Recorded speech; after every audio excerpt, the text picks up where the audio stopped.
నమస్తే, నేను Kittu. Welcome to BRK news. గత వారంగా మనం చూసుకుంటే మొత్తం ఎటు చూసిన బెట్టింగ్ యాప్స్, ప్రమోటర్స్.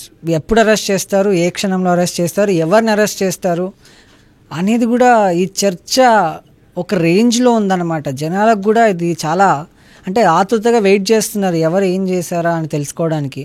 అసలు ఈ బెట్టింగ్ యాప్స్ గురించి మనతో మాట్లాడేందుకు ప్రముఖ అడ్వకేట్ మాలతి గారు ఉన్నారు. వారితో మాట్లాడదాం. నమస్తే మ్యామ్. నమస్తే అండి. సో మొత్తం ఒక 1 వీక్ నుంచి చూసుకుంటే మొత్తం బెట్టింగ్ యాప్స్. సజ్జనార్ సార్ ఎప్పుడైతే ఒక ఇష్యూ రైజ్ చేశాడు అండ్ నాన్ వేసిన ఇట్లా దీని గురించి స్పందించి వీళ్ళందరినీ అరెస్ట్ చేయాలని చెప్పారు. మనం రీసెంట్గా చూసుకుంటే ఈ విష్ణుప్రియ కానీ, ఇంకా టేస్టీ తేజ కానీ, అదేవిధంగా కొంతమంది ఇన్ఫ్లుయెన్సర్స్, లోకల్ బాయ్ నాని కావచ్చు అండ్ హర్ష సాయి కావచ్చు, వీళ్ళందరినీ అరెస్ట్ చేయబోతున్నారు ఈ బెట్టింగ్ యాప్స్ ప్రమోట్ చేసినందుకు అని ఒక కథనం అయితే వినిపిస్తుంది. అది ఎంతవరకు వాస్తవం? ఒకవేళ బెట్టింగ్ యాప్స్ ప్రమోట్ చేసే వాళ్ళకి ఏ సెక్షన్స్ ఇన్క్లూడ్ అవుతాయి, ఎన్ని రోజులు శిక్ష పడే అవకాశం ఉంది? సో ఇప్పుడు ఈ బెట్టింగ్స్, గ్యాంబ్లింగ్ ఇవన్నీ చేయబట్టి ఏమవుతుందంటే ఎంతోమంది లైఫ్స్ కోల్పోతున్నారు, జీవితాలు కోల్పోతున్నారు, ఆత్మహత్యలు చేసుకుంటున్నారు, భార్యాభర్తలు విడిపోతున్నారు, ఇంట్లో నుంచి పారిపోతున్నారు, ఎన్నో జరుగుతున్నాయి. సో ఇవన్నీ కంట్రోల్ చెక్ పెట్టడానికి సజ్జనార్ గారు ఒకటి కొత్తగా వచ్చింది కాదు, బట్ యాక్ట్ అనేది చాలా స్ట్రాంగ్ చేసినారు. తెలంగాణ గేమింగ్ యాక్ట్ 1974 ఒకటే ఏదైతే ఉందో అది దాన్ని అమెండ్మెంట్ చేసి 2017లో చాలా కొత్త అమెండ్మెంట్స్ తీసుకొచ్చారు, చేంజెస్ తీసుకొచ్చారు. ఇప్పుడు కంప్యూటర్ ఇవన్నీ కొత్తగా ఎన్నో వచ్చాయి కాబట్టి అవి దృష్టి పెట్టుకొని ఈ ఆన్లైన్ గేమింగ్స్ అనేది ఒక రెస్ట్రిక్షన్ తీసుకురావాలి అని చెప్పేసి ఈ 2017 అమెండ్మెంట్ అనేది వచ్చింది. దాని ప్రకారం ఏంటంటే ఇప్పుడు విష్ణుప్రియ వీళ్ళందరూ ఎవరైతే సెలబ్రిటీస్ ఎవరైతే ప్రమోట్ చేస్తున్నారో, మంచు లక్ష్మి వీళ్ళందరూ కూడా ప్రమోషన్స్ అనేది చేస్తున్నారు. బెట్టింగ్ యాప్స్ ఇందులో పెట్టండి అందులో పెట్టండి అని చెప్పి, ఇట్లా పెడితే డబ్బులు వస్తాయని చెప్పి చాలా ప్రమోట్ చేస్తున్నారు. So according to section 9 of Telangana gaming act 1974 amended in 2017 బట్టి వీళ్ళందరికీ ఎవరైతే ప్రమోటర్స్ ఉన్నారో ఈ ఆన్లైన్లో బెట్టింగ్స్ ఇవన్నీ కూడా ప్రమోట్ చేస్తున్నారు, కెజిన్ ఆడండి, ఇది ఆడండి, అదండి, వాళ్ళందరికీ కూడా సెక్షన్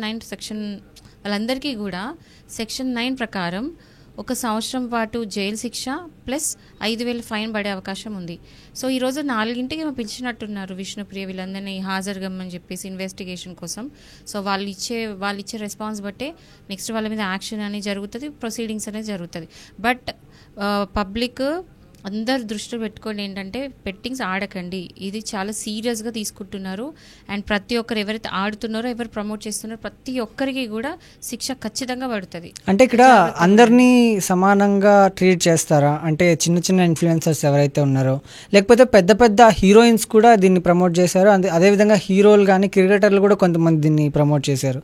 సో వాళ్ళందరికీ కూడా సేమ్ చట్టమే వర్తిస్తుందా? లా అనేది అందరికి ఈక్వల్ అండి. సెలబ్రిటీస్ పెద్దవాళ్ళ, చిన్న ఇన్ఫ్లుయెన్సర్స్ పెద్దవాళ్ళు కాదు. ఎందుకంటే మంచు లక్ష్మి కూడా వెళ్ళింది సమన్స్, ఆల్సో విష్ణుప్రియకి వెళ్ళింది, ఇంకా చిన్న సెలబ్రిటీస్ ఎవరైతే ఇన్ఫ్లుయెన్సర్స్ ఉన్నారో అందరికి వెళ్ళింది. ప్రతి ఒక్కరిని కూడా ఈక్వల్గా ట్రీట్ చేస్తుంది, ప్రతి ఒక్కరు ఈక్వల్గా అనేది పనిష్మెంట్ పడుతుంది. సో ఈ బెట్టింగ్ ఆడేవాళ్ళు, ఈ గ్యామ్లింగ్ ఆడేవాళ్ళు ప్రతి ఒక్కరు కూడా ఖచ్చితంగా శిక్ష అనేది పడుతుంది. ఎందుకంటే ఇదంతా కూడా జనాలు మోసం చేసినట్టు, డబ్బులు తీసుకొని నేను ఇంత ఇస్తా 10,000 పెట్టండి, 1,00,000 ఇస్తా అనేది కాదు, అది గ్యామ్లింగ్, చీటింగ్. సో దీనికి ఐటీ యాక్ట్ 2000 సెక్షన్ 66D కూడా ఇన్వాల్వ్ అయి ఉంటుంది. ఎందుకు అంటే అది కంప్యూటర్ రిసోర్స్ యూజ్ చేసుకొని చీటింగ్ చేస్తున్నారు. IPC 420 కూడా దీనికి అప్లై అవుతుంది. Protection of money laundering act కూడా ఇన్వాల్వ్ అవుతుంది. ఎందుకు అంటే ఈ లాండరింగ్ అనేది మనీ అనేది లాండరింగ్ జరుగుతుంది కాబట్టి మనీ మీద ఒకటి చెక్ అనేది పెట్టడానికి ఈ యాక్ట్ కూడా దీనికి అప్లై అవుతుంది. సో ఈ అన్ని సెక్షన్స్ ప్రకారము 1 year to 3 years వరకు శిక్ష పడే అవకాశం ఉంది, along with the fine. Okay, కొంతమంది ఇన్ఫ్లుయెన్సర్స్ ఏంటంటే ముందుకు వచ్చి మళ్ళీ వీడియోలు పెడుతున్నారు, ఏదో తప్పు అయిపోయి నేను ఈ వీడియోలు ప్రమోట్ చేశాను, బెట్టింగ్ యాప్స్ చేశాను, ఇక మీదట నేను ఇలాంటివి చెయ్యను అని చెప్పేసి. సో వీళ్ళని ఎలా ట్రీట్ చేస్తుంది కోర్టు? తప్పు చేస్తే శిక్ష పడాల్సిందే, తప్పు చేస్తే ఖచ్చితంగా పనిష్మెంట్ పడుతుంది. వీళ్ళని పనిష్ చేస్తేనే కదా నెక్స్ట్ ఫ్యూచర్లో ఎవ్వరు కూడా ఇంకా ఇలాంటి ఎంకరేజ్ చేయరు, అండ్ ఆడేవాళ్ళు కూడా భయంతో ఆడడం ఆపేస్తారు. సో తప్పు చేసినప్పుడు శిక్ష అనేది మస్ట్, తప్పదు. దీని వెనకాలండి ప్రోత్సాహ బలంతో కూడా నడిపించే వాళ్ళకి ఎలాంటి శిక్షలు ఉంటాయంటారు?